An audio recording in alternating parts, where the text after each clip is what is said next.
Всем здравствуйте, спасибо, что пришли. У нас сегодня лекция по тибетской медицине и по ее разделу, это тибетские лекарственные составы или тибетские лекарства.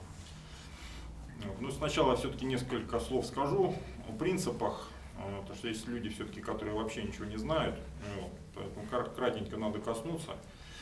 Тибетская медицина — это такая синкретическая система, то есть это система, которая вобрала в себя в свое время лучшие медицинские системы Востока. Не только Востока, но даже Древней Греции.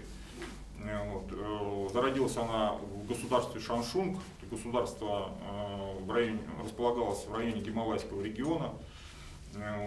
Была конференция врачей в свое время, царь Тибета пригласил многих врачей из разных стран, и были собраны знания индийской, китайской, персидской медицины, даже древнегреческой, даже в Древней Греции врачи приезжали, греческие врачи приезжали, и на этой конференции были эти знания собраны, и потом на основе знаний, собственно, тибетцев о медицине был создан вот эта традиция.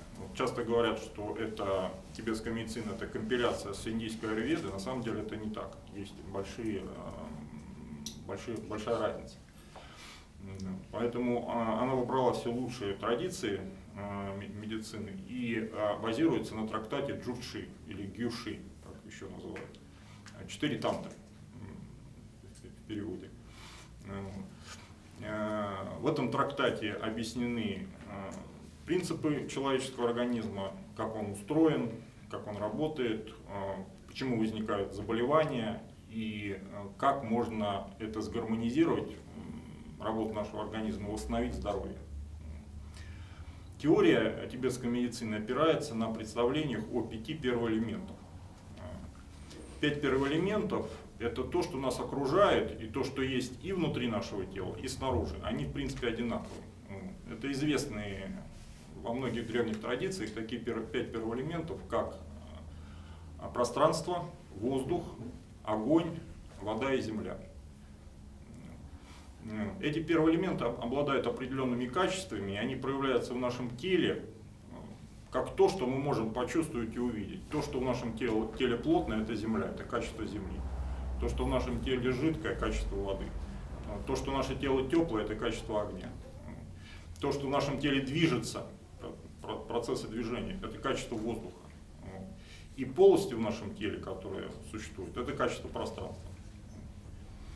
Взаимодействие этих 5 первоэлементов, как гармоничные взаимодействия, когда они уравновешены, так и дисбаланс как раз создают причины как для нашего здоровья, так и для болезней.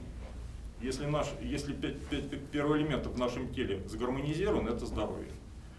То есть тибетская медицина отвечает на вопрос, что такое наше здоровье. Здоровье — это баланс внутри.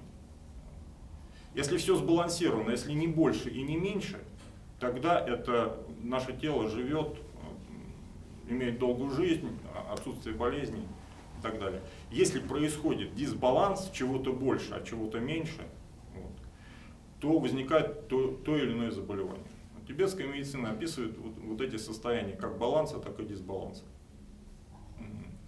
На уровне нашего физического тела 5 первоэлементов проявляются как 3 силы или 3 энергии, которым тибетская медицина оперирует. Это то, что называется в аюрведе, многим известно, как вата, пита, капха. По-тибетски это называется как лун, чи и пекен. И если на русский перевести, в дословном переводе, это будет ветер, желчь и слизь. Вот эти 3 энергии, они присутствуют в каждой клеточке нашего тела, и если они сбалансированы, наше тело работает хорошо, если они дисбалансированы, возникает болезнь. Ветер — это опирается на первоэлемент воздух, желчь — это первоэлемент огонь, и слизь — это объединение первоэлементов воды и земли.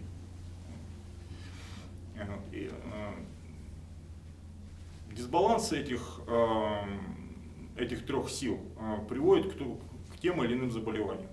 Поэтому задача врача, доктора, это сгармонизировать эти 3 силы. То есть выстроить так дать такие советы человеку, чтобы произошел баланс, и тогда здоровье вернется. Вот, уйдет причина заболевания. Тибетская медицина воздействует на причину заболевания. Есть 4 метода в тибетской медицине, как идет это воздействие, как идет лечение. Первый метод — это диета, то есть регуляция диеты. Понимая, что то, что мы едим, то, что мы кушаем, это любой продукт или любое питье, тоже содержит в себе определенные первоэлементы. Вот.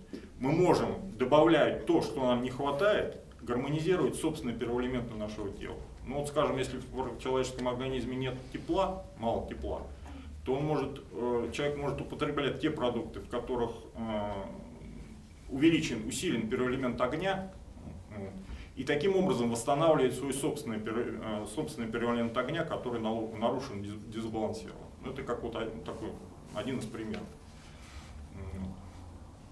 Поэтому считается, что все, что мы едим, все, что мы пьем, тот воздух, который мы дышим, та местность, в которой мы находимся, все это на нас влияет. Второй метод лечения — это образ жизни в тибетской медицине. Считается, что тот образ жизни, которым человек ведет, тот или иной, это тоже, он содержит тоже определенные первоэлементы, и он тоже может усиливать некоторые первоэлементы в нашем теле или ослаблять. Вот. Допустим, если человек голодает и питается мало употребляет пищи и достаточно часто голодает, вот, у него усиливается первоэлемент воздух, тело становится легким, вот, уменьшается первоэлемент земля и вода, вот, и это может привести как к балансу, вот, так и к дисбалансу, если человек чрезмерно голодает. Третий метод лечения, о котором мы, собственно, сегодня будем говорить, это лекарственные составы, лекарственные вещества. Опять же, в лечении лекарствами используется тот же принцип первоэлементов. В составе лекарств тибетских используются природные ингредиенты, любые. Считается, что нет ничего, в джусе так и написано, нет ничего в окружающей нас природы, что не могло быть лекарством. Все может быть лекарством. Вот. Потому что все содержит опять те же 5 первоэлементов, вот. И зная, в каких травах, в каких минералах, других лекарственных веществах, чего избыток, чего недостаток, мы тоже можем, употребляя их внутрь или нанося наружно, воздействовать на наши внутренние первоэлементы. Тибетские лекарства состоят, как правило, из 3 таких больших разделов, то есть видов сырья, которые используются для их приготовления. Вот. Первое, то, что используется, это растения, то есть растительный вид сырья. Растения используются несколько тысяч в тибетской медицине. Вот. Используются все части растений. Вот. Это и корни, и листья, и цветы, и плоды, и древесина, и смола, и семена, и так далее. Вот. Сбор лекарственных растений, обработка их тоже изучены. То есть для того, чтобы лекарственное растение принесло пользу, собирается в тот момент, когда в лекарственном растении максимальная сила. Здесь нужно сказать, что как тибетские врачи определяют пользу от того или иного растения, на что оно будет действовать. Это происходит путем исследования, в первую очередь, вкуса. В каждом растении преобладает, или даже в каждом продукте питания, преобладает тот или иной вкус. И в джуши было разработано учение о вкусах. То есть каждый вкус, он содержит в себе 2 каких-то первоэлемента. Например, жгучий вкус, если в каком-то растении преобладает жгучий вкус, вот тот же перец, допустим, красный. Вот. Там жгучий вкус — это сочетание первоэлементов огня и воздуха. Поэтому отсюда, изучив те вкусы, которые содержат то или иное растение, можно понимать, на что оно будет действовать.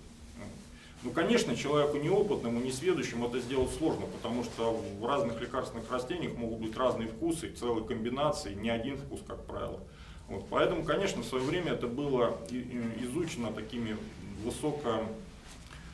интеллектуальными людьми с очень ясным умом, которые смогли вот эти вот изучить все и описать. И в душе это было все записано. Вот мы, конечно, сейчас в основном используем то, что уже было давно. Вот. Хотя сейчас, так как тибетская медицина на Западе развивается, а здесь есть те продукты, которыми не питались тибетцы, сейчас процесс изучения продолжается. То есть тибетские доктора, они изучают тот или иной продукт, который мы питаемся на Западе, и тоже вводят в понятие тибетской медицины.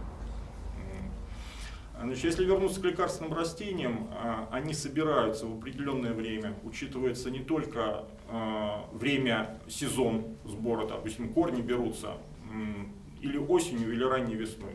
Вот. Причем учитывается, что если корень, допустим, слабительного действия, то лучше его брать осенью, когда соки идут растения вниз. А если он дает рвотное действие, некоторые такие лекарства есть, то берется весной, когда как бы сила растения направлена вверх. Вот. При сборе учитывается астрологические влияния. Есть определенные дни, когда фаза Луны, воздействие звезд определенных созвездий, когда сила растения максимальна. Есть определенные лунные дни и воздействие звезд, определенных первоэлементов, когда растения ухудшают свои свойства. Это тоже нужно знать. Вот. Лекарственные растения проводятся, каждое лекарственное растение проходит специальную обработку. Удаляются те части, которые не нужны. Вот, скажем, у корня снимается наружная кожура корня. Вот. И внутренняя вот такая часто подгнившая сердцевина. И берется только мякоть, вот эта средняя часть корня. Вот. Плоды тоже проходят специальную обработку. Вот. Есть, конечно, ядовитые растения. Это тоже надо учитывать. И тибетская медицина, в составе тибетских лекарств есть растения ядовитые. Вот. Это не секрет. Вот. Но, естественно, никто не кладет при приготовлении тибетских лекарств просто само по себе ядовитое растение. Оно тоже проходит определенную обработку, когда уменьшаются его ядовитые действия и усиливаются целебные действия. Вот. Для примера можно привести примеры известное такое растение, как аконит или борец. Корень его считается очень сильным лекарственным средством. Вот. Он даже называется в тибетской медицине царь лекарств. Вот. Но чтобы его использовать, он должен пройти определенную обработку. Без этого он может навредить. Ну вот для примера я привез некоторые ингредиенты, которые используются. Растительные ингредиенты. Вот можно посмотреть просто, чтобы, ну не знаю, мне кажется, это интересно. Вот так можно передавать просто.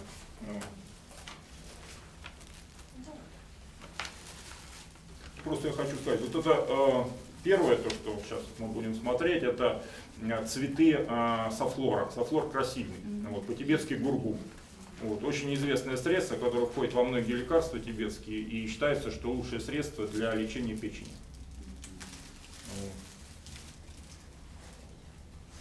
То есть все практически лекарства тибетские, которые лечат печень, очень многие содержат этот компонент.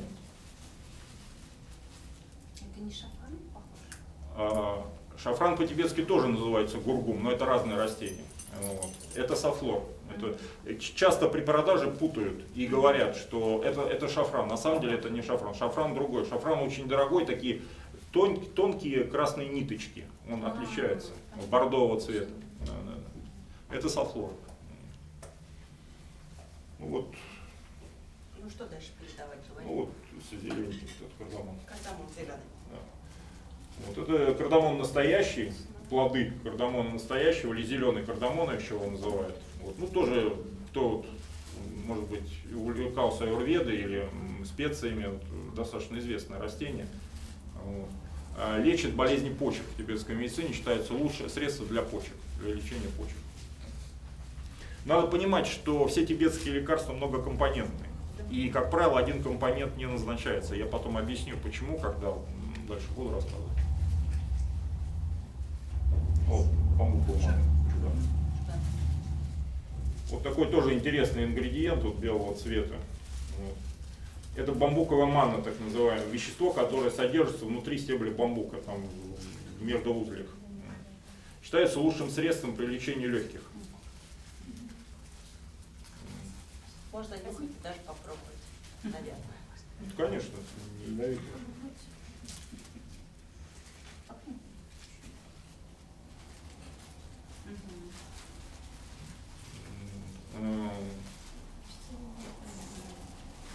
Опять же, каждый ингредиент обладает определенным вкусом, вот, который влияет на действие. Вот бамбуковая манна, она, например, она слегка безвкусная, но чуть сладковатая. Вот. То есть имеет охлаждающее действие. Сладкий вкус – это сочетание первоэлементов земли и воды.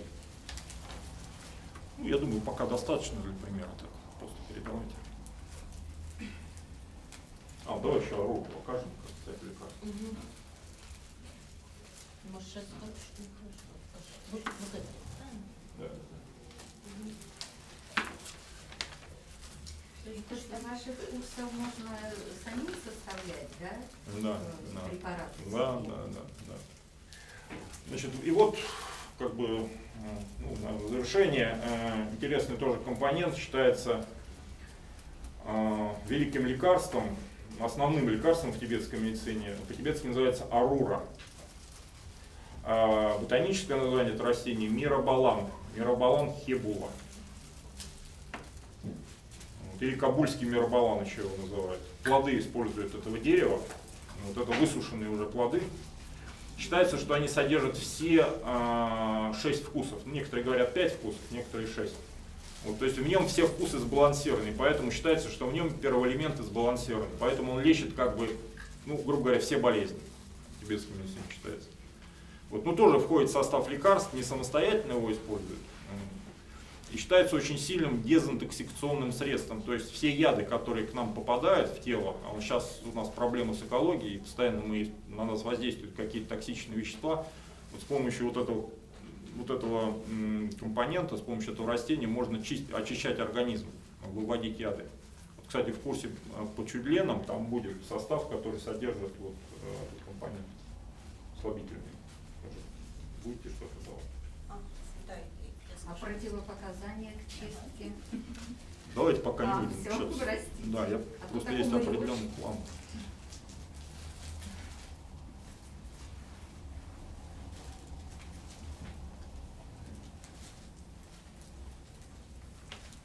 Значит, это о растительных ингредиентах. Растительные ингредиенты, они основные в тибетской медицине.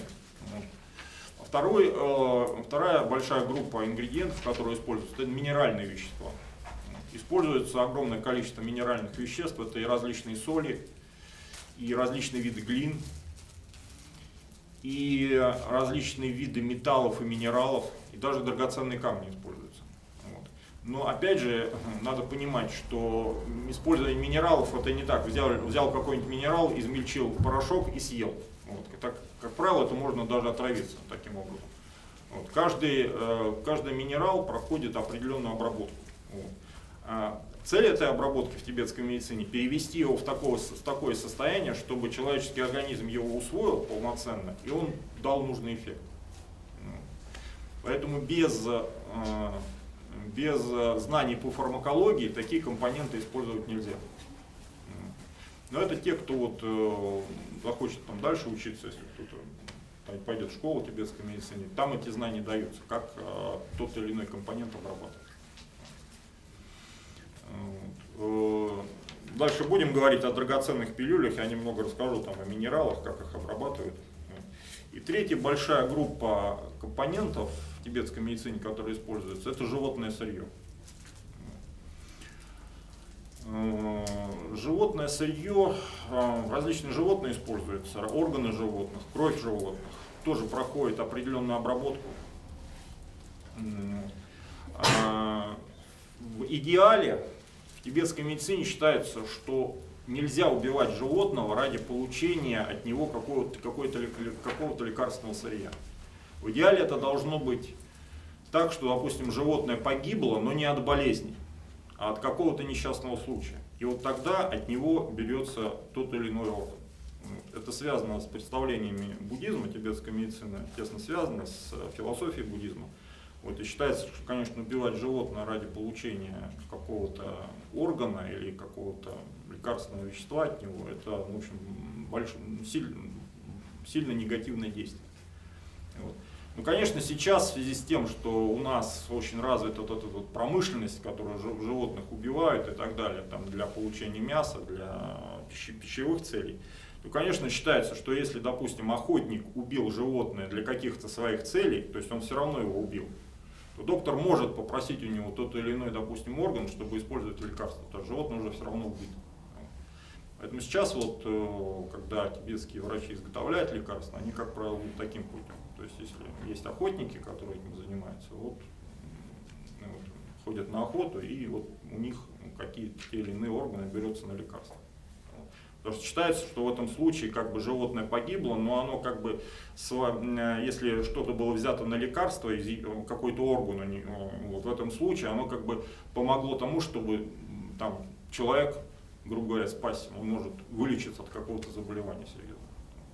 Поэтому вот такая вот философия использования животного в сырье. Вот. Значит, это о сырье, которое использовалось.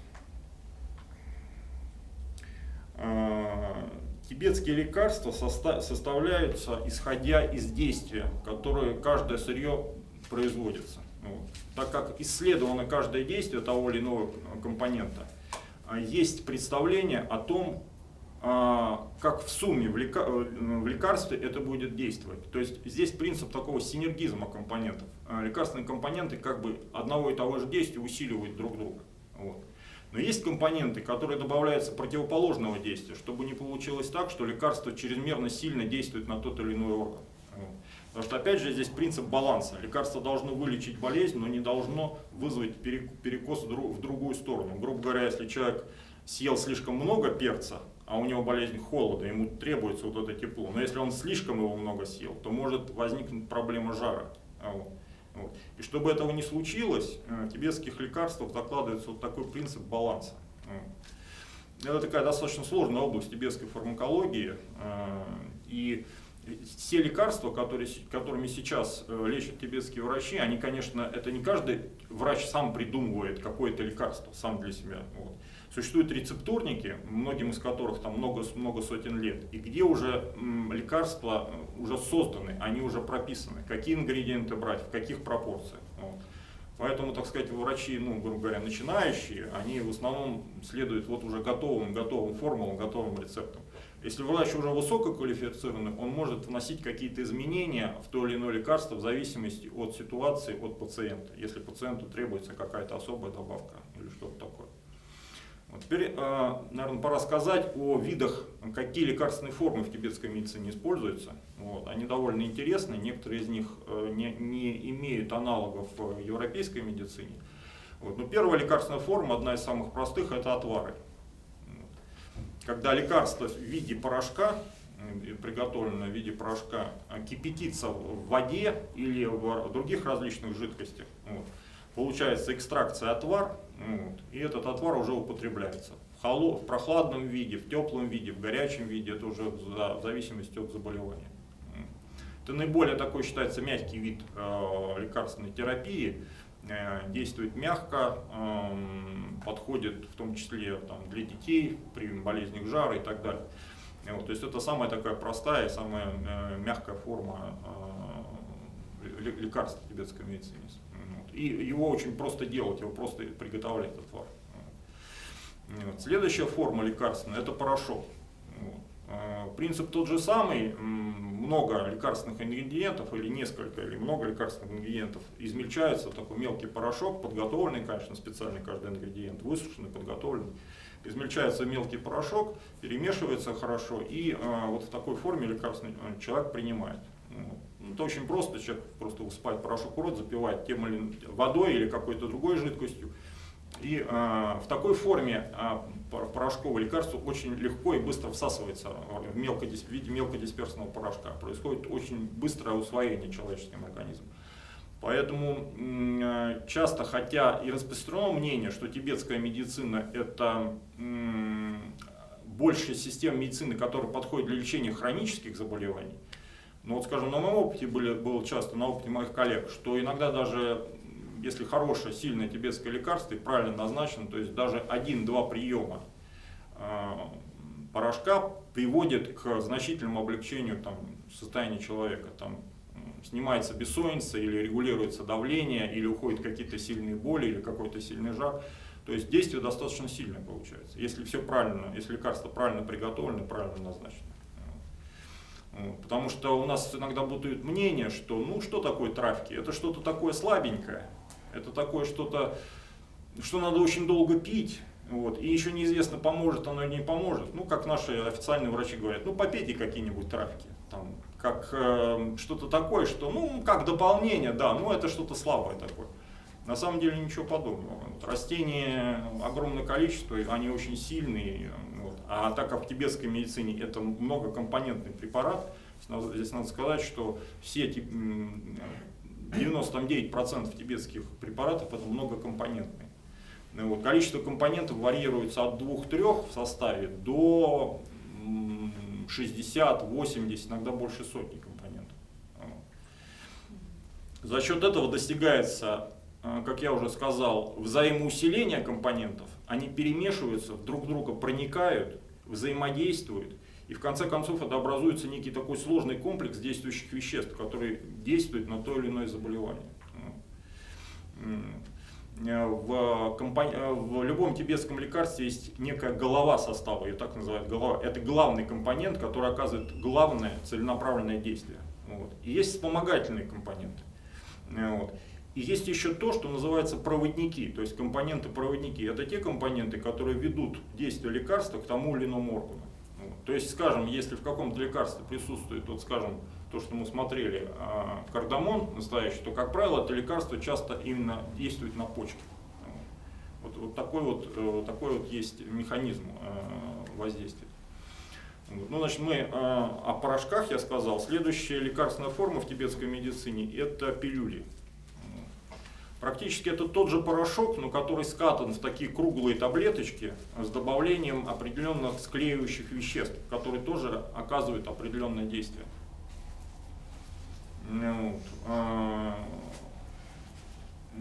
Скатываются горошинки, мелкие такие пилюли, вот. И человек их употребляет, разжевывая, или если они мелкие, не разжевывая, там по-разному это делается, тоже запивая теми или иными жидкостями. Считается, что такие лекарства, они, во-первых, очень долго хранятся, вот, и мало подвержены порче в виде пилюль. Вот, и обладают таким, ну, несколько более пролонгированным действием, в отличие от порошков. Вот. Иногда в рецептах подчеркивается, что то или иное лекарство используется именно в виде пилюль. Следующая лекарственная форма, которая используется, так называемая кханда или канда. Но если по-русски перевести, это можно сказать, что это выварка или экстракт. То есть из лекарственного компонента, из одного или из нескольких, вываривается, сначала делается отвар из них, а потом этот отвар процеженный сгущается на медленном огне до образования такого экстракта. В отличие от европейской медицины, тибетцы не считают, что при длительном кипячении убиваются какие-то действующие вещества. Вот. В их представлении такого нет. Вот. И достаточно просто попробовать на вкус вот эту кханду или выварку из того или иного ингредиента, мы увидим, что там наоборот концентрация веществ очень высокая. Вот. То есть это некий вот такой экстракт действующих веществ. Вот. Потом этот экстракт используется как самостоятельно, как отдельный лекарственный препарат, так может входить как составная часть в общий сложный лекарственный препарат. Следующая форма лекарственной тибетской медицины – это дэгу, так по-тибетски называется. Ну, аналогов в западной медицине я, честно говоря, не нахожу. Может быть, несколько похож сироп, вот, но и то, я думаю, что не совсем похож. Дэгу – это порошок из лекарственных компонентов, смешанный с определенными сладкими веществами. Получается такая сладкая масса. Это может быть либо мед использоваться, либо темно-коричневый сахар, вот, либо масло и так далее. Вот. Получается такой типа пасты. Вот, тоже используется. Следующая форма – это зольные лекарства тибетской медицины. Лекарства в виде золы или сожженного пепла, золы. Здесь принцип их приготовления – это долгое сжигание. Причем сжигание, очень интересно, проводится обязательно в закрытом сосуде.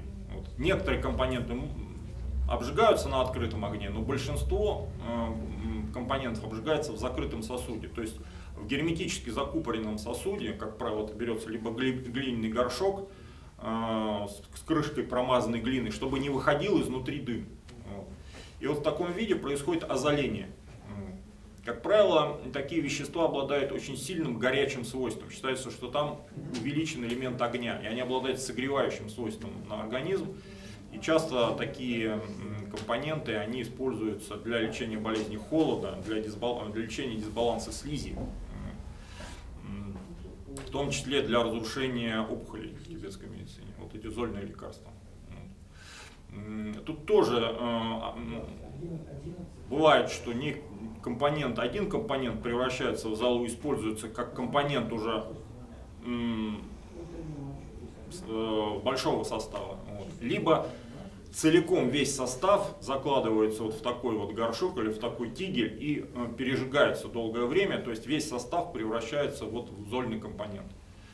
Как я думаю, тут происходит сгорание органических веществ в компонентах, и происходит как бы экстракция, остаются только минеральные вещества, то есть экстракт минеральных веществ, потому что в каждом природном компоненте, в растении, допустим, есть очень много минералов.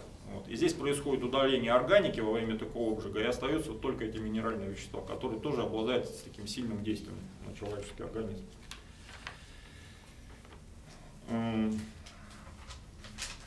Есть еще лекарственная форма, это лечебные вина, лечебное вино, вот, или лечебный чан. Тибетцы называют это словом чан.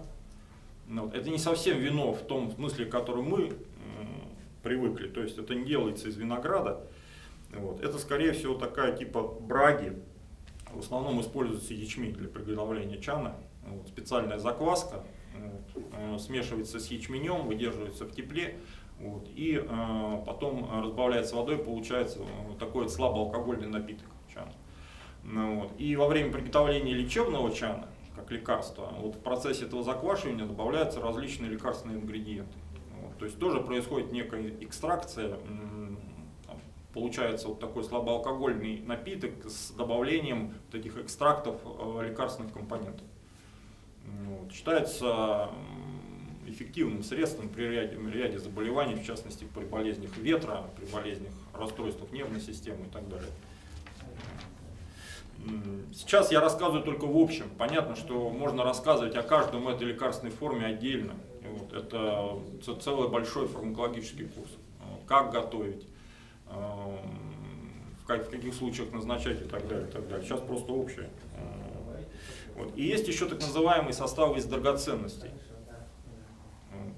Это те составы, в которых входят обработанные драгоценные минералы и драгоценные камни. Это самая сложная область тибетской фармакологии.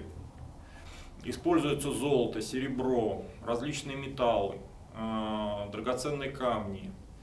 Но опять же, не нужно думать, что это там, драгоценный камень измельчается в порошок и тут же он там используется внутрь. Так может только вред нанести. Вот, происходит очень сложная обработка. В частности, металлы, они мелко измельчаются в виде такой пыли металлической. И после ряда там, вымачивания различных жидкостей тоже происходит сжигание. То есть происходит фактически, получается, зола металла. Вот. Вот это очень сложная область фармакологии. Вот. Есть такие известные, может быть, кто-то из вас встречался, сейчас они даже продаются, можно приобрести их там где-то в интернете или у каких-то врачей тибетских, можно приобрести так называемые драгоценные пилюли, вот, или их называют еще ринчены. Это считается высшая форма лекарств в тибетской медицине. Вот туда как раз вот эти вот металлы и драгоценности входят, поэтому они вот и называются ринчены. Они очень сложны в изготовлении, очень длительного. Иногда, чтобы обработать даже один из компонентов, который туда входит, в этот ринчен, иногда несколько недель обработки проводится. Вот. Может быть, вы слушали, ну, я думаю, что можно этого коснуться, может быть, вы слышали, что в тибетской медицине используется ртуть. Но опять же, некоторые как бы используют это как страшилку, даже были какие-то передачи о том, что вот, там кто-то кого-то отравил ртутью и так далее. Но надо понимать, что именно в классической тибетской медицине этот компонент используется после многоступенчатой обработки и теряет свои ядовитые свойства. Вот. То есть токсического действия на организм не оказывает. Поэтому вот в некоторых составах это используется и считается очень сильным лечебным средством при тяжелых заболеваниях, часто неизлечимых с точки зрения западной медицины. Вот. Но опять же нужно понимать, что когда это готовится, это делается высококвалифицированными фармацевтами в Тибете, и никакого токсического действия человек не получает от этого. Значит, что касается названия лекарств в тибетской медицине, вообще лекарств в тибетской медицине очень много. Ну, я бы так навскидку сказал, что, наверное, несколько тысяч рецептов существует.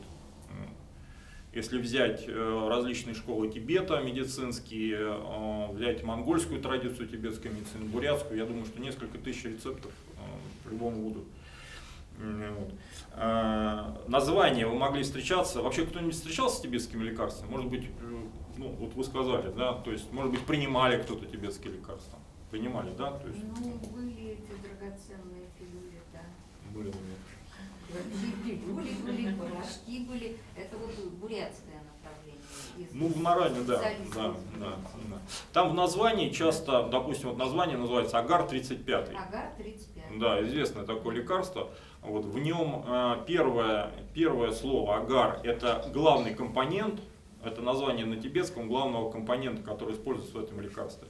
Вот, так называемое орлиное дерево, вот, такое ароматная черная древесина у него. Вот. И 35 – это количество компонентов, которые туда входят. То есть, да, это вот 35 компонентов, это вполне такое, ну, скажем, многокомпонентное лекарство, но достаточно распространено. 25 компонентов, 35 компонентов, 20 компонентов. В основном тибетские лекарства многокомпонентные. Почему? Потому что считается, что когда человек принимает только одну какую-то растение, только одну траву, он может, и если он тем более принимает в достаточно большом количестве, длительно, он может вместе с пользой получить и некий вред. Но этот вред не тот, как у европейских лекарств, у которых есть побочные эффекты. Вот. Нет, дело не в этом. Просто одно растение при длительном приеме, оно может, помогая и балансируя один первоэлемент, чрезмерно усилить другой. Вот как я вам пример проводил с перцем.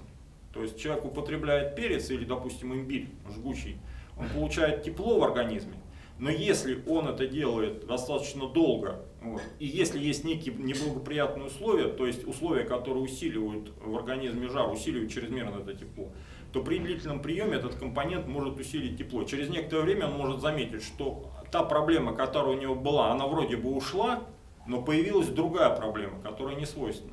И вот чтобы этого не случилось, тибетские лекарства многокомпонентные, и там присутствуют компоненты, которые выравнивают действие. Чтобы при приеме произошел лечебный эффект, но не было никакого перекоса в другую сторону, в дисбаланс другого первоэлемента какого-то. Вот. Малокомпонентные составы тоже используются, 2, 3, 4 компонентов, но считается, что они более сильно действуют, но при этом нужно более точное назначение врача. А если лекарство многокомпонентное, то тогда оно очень более мягкого действия. Вот. И оно производит лечебный эффект, не затрагивая другие органы системы, не вызывая никакого дисбаланса. Вот. Поэтому, грубо говоря, если вам врач назначил многокомпонентное лекарство, где 35 компонентов или 25, вот, или больше, то вы можете быть спокойны, что у вас все будет хорошо в любом случае. Ну, в крайнем случае просто не поможет, но никак не навредит.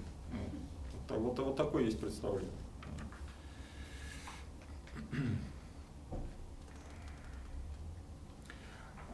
Часто лекарства тибетские, люди путаются, потому что есть синонимы лекарств. И один врач пишет название лекарства, а потом человек с этим лекарством приходит к другому врачу или пытается сам в интернете найти какую-то информацию об этом лекарстве и не находит. Вот.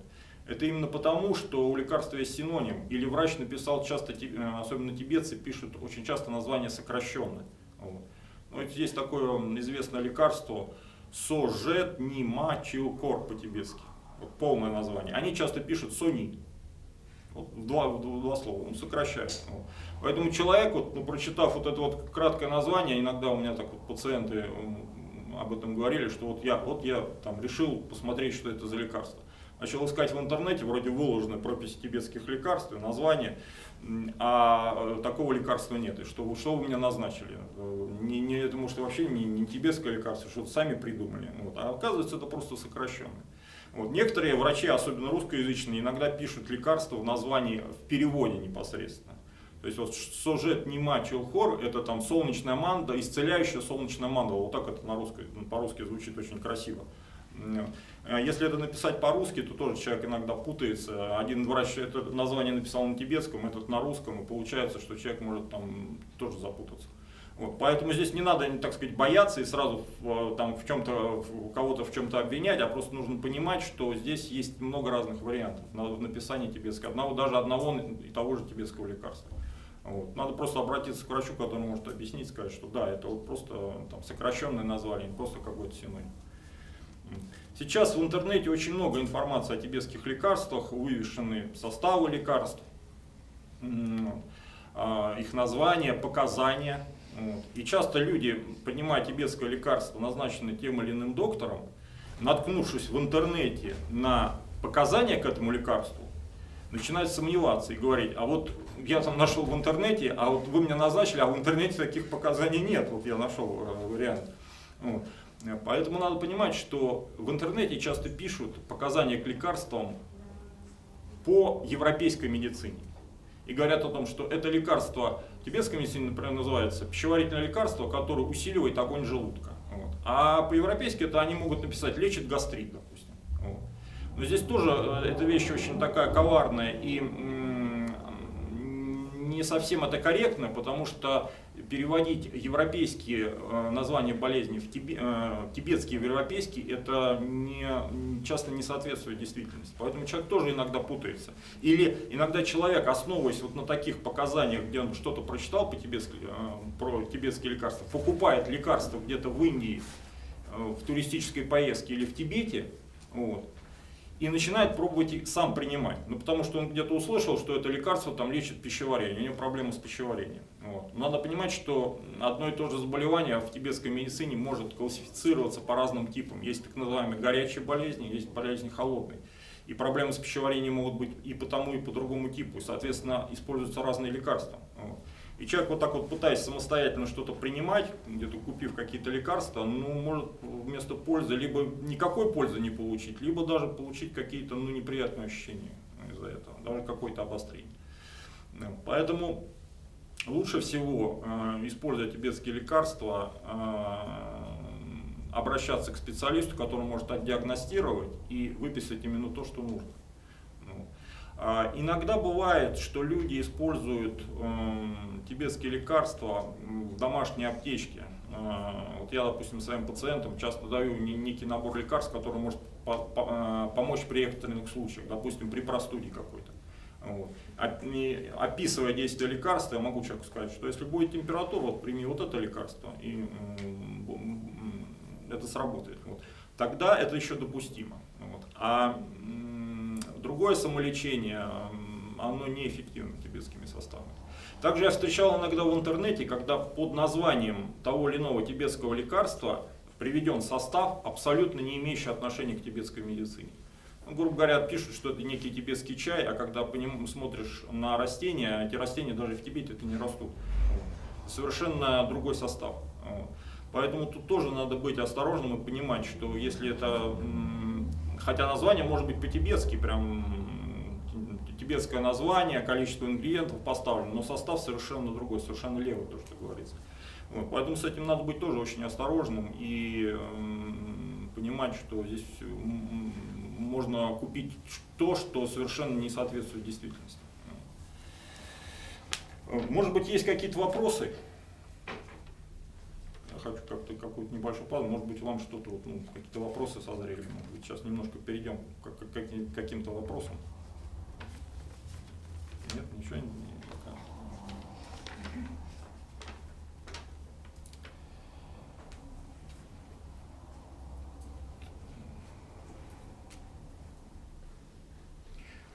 По драгоценным пилюлям, тоже как лекарство уникальный, они считаются, что если драгоценная пилюля правильно сделана и квалифицированно назначена, то она продляет жизнь. Вот.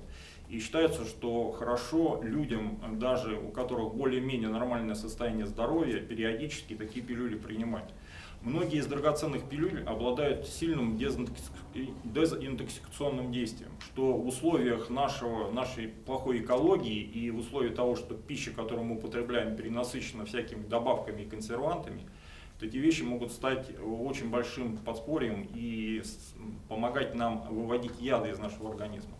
Вот самые лучшие драгоценные пилюли, это вам, может быть, вот вы встретитесь, это те, которые производятся в Мензекане, в Дармасале на севере Индии, Институт тибетской медицины и астрологии, который работает под патронажем Далай-ламы, святейшего Далай-ламы. Вот там считается, что те драгоценные пилюли, которые там производятся, они наиболее качественные, вот, и дают наилучший эффект. Поэтому если кто-то вот столкнется с таким типом лекарств, то советую спрашивать, кто производит, и если это упаковочка и там у них фирменная упаковка Медзикана, вот, они сейчас, эти пилюли, раньше они были в шелке, каждая пилюля завернута в шелк отдельно, в коробочке, вот сейчас это в виде таких блистеров, практически как европейские таблетки. Вот. Простите, мне досталось в шелке и еще в маленькой, вот в крошечной пластиковой коробочке, Да, да. эта коробочка в красивой большой коробочке, которая изнутри и снаружи шелком обтянута. Шелковым атласным заказом. Но такая упаковка сейчас, как правило, я встречался, это из Тибета, драгоценные пилюли из Тибета, из Лхасы, из других областей Тибета, тоже очень хорошего качества. Вот. А Медзикан сейчас перешел из Индии лекарства, драгоценные пилюли из индийского Медзикана, они перешли вот на такие вот европеизированные уже такие вот формы. То есть, ну, это тоже удобно, просто пилюля выдавливается. У драгоценных пилюль есть такое свойство, что они боятся света. Ингредиенты, которые туда входят, они могут разрушаться от света, от солнечного света, от электрического. Поэтому, когда они раскрываются и готовятся к приему, это должен быть полумрак, то есть не должно попадать на них прямые солнечные электрические лучи света. Употребляются они по определенной схеме, либо в составе курса, когда даются обычные тибетские лекарства, плюс с определенной периодичностью назначаются вот эти драгоценные пилюли, либо как профилактическое средство, ну, как правило, там, здоровому человеку назначается там, раз в месяц, вот, или может быть даже реже. Вот, то есть у них такое общее длительное пролонгированное действие. Хотя они помогают также и в острых состояниях. У меня у самого был случай, когда я тяжело заболел, и была очень высокая температура, ну, скорее всего, даже воспаление легких это было. Температура была практически 40, вот, и мало что помогало, но прием одной вот такой драгоценной пилюли снял тут же температуру. Вот, я принял на рассвете эту пилюлю, она готовится с вечера, принимается на рассвете. Потому что рассвет считается, время рассвета наиболее сбалансированное время в первоэлементах. Вот, то есть первоэлементы сбалансированы. И вот прием на рассвете вот одной такой пилюли, я уснул, и после этого проснулся, и температуры уже не было. Хотя до этого температуру я померил до приема, это практически под 40 было. То есть вот такое действие. И еще знаю примеры, когда при острых состояниях они тоже очень хорошо помогали.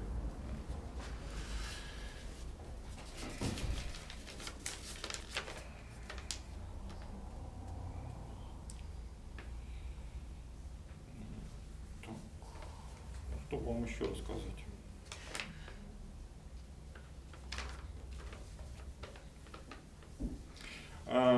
Когда человек начинает заниматься тибетской медициной, тибетской фармакологией, то есть вот мы планируем проводить такие курсы по началу фармакологии, когда человек, в принципе, обладая таким базовым знанием, может приготовить то или иное тибетское лекарство.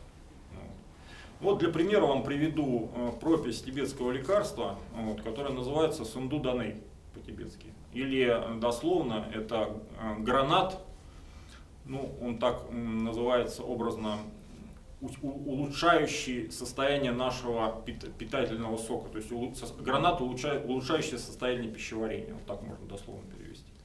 Вот. Это довольно простой состав, состоит из 5 ингредиентов.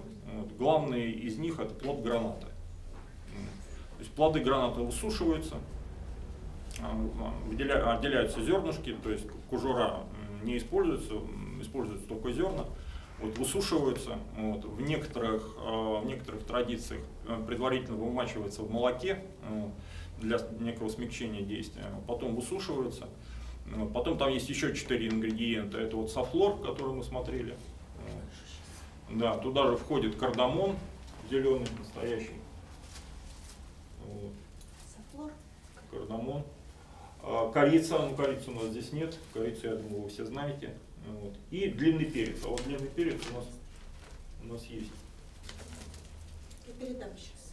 Передам. А корица палочки или молотая? Нет, палочки. Молотое считается, сырье в молотом виде не очень хорошо, потому что часто разбавляют или молотое сырье быстро теряет силу, считается. То есть, если покупаете специи или какое-то сырье, лучше это целиком. Вот такие вот 5 ингредиентов, достаточно простой состав. Вот. Они навешиваются, смешиваются в определенных пропорциях. Вот. Из них приготовляется порошок и используется.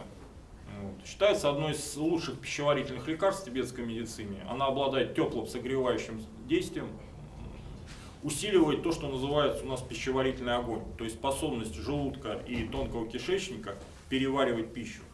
То есть этот состав, он стимулирует выделение пищеварительных соков. Вот. То есть ферменты, пищеварительные соки, то есть то, что непосредственно производит трансформацию пищи. Вот. Очень часто у нас, так как наши люди очень любят сладкую пищу, очень часто люди злоупотребляют сладкой пищей, холодной пищей, фруктами, сырыми овощами, наш пищеварительный огонь ослабевает. Вот. То есть вот эта холодная по свойствам пища, она как бы охлаждает, то есть тормозит выделение вот этих пищеварительных ферментов. Из-за этого происходит проблемы с пищеварением, тяжесть после еды, вздутие, плохой аппетит, избыточный вес. Очень часто люди, пытаясь похудеть, едят холодную пищу, сидят на фруктах и овощах, считают, что таким образом они похудеют. В результате нарушается пищеварительный, ослабевает пищеварительный огонь, скорость интенсивности обменных процессов снижается, и человек начинает пухнуть. И при этом он удивляется, я же не ем ничего жирного, я же сижу там на одних овощах или там на одних фруктах, почему я полнею или почему я сбросить вес не могу. Это как раз происходит из-за понижения вот этого пищеварительного огня. И это лекарство, лекарство гранат, улучшающее пищеварение, он способствует как бы усилению пищеварительного огня и усилению интенсивности обменных процессов. Многие заболевания, которые в европейской медицине считаются никак не связанными с пищеварением, допустим, кожные болезни, экземы, дерматиты и так далее, в тибетской медицине считается, что прямая причина – это нарушение пищеварения. Образование так называемой плохой крови из-за того, что происходят процессы несварения постоянно, выделение шлаков различных. И уже через эту плохую кровь человек образуется у него то или иное кожное заболевание, кожная проблема. И поэтому часто тибетские врачи лечат кожные проблемы, леча пищеварение. То есть, опять же, вот видите, есть глубокое понимание взаимосвязи между органами и системой человеческого организма, как одно влияет на другое. И часто, чтобы вылечить кожу, надо лечить пищеварение, а не непосредственно кожу. Вот. И много других примеров. Поэтому вот этот состав, он очень полезен и очень полезен для детей, для правильного роста и развития детей. Потому что когда часто дети плохо едят, плохо растут, плохо развиваются, их начинают подкармливать в европейской медицине различными витаминами или пытаться кормить какой-то насильной, какой-то сытной пищей родители, потому что он плохо ест, он там худенький, маленький.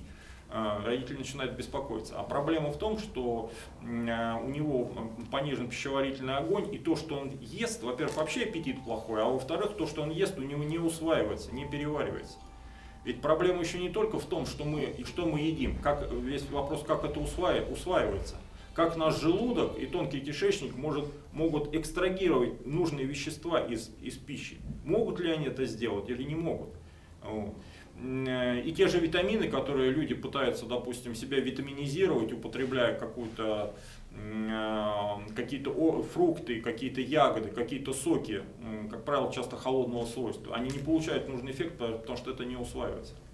И вот этот состав, он способствует тому, что все, что мы съедаем, легко усваивалось, легко переваривалось и шло на пользу.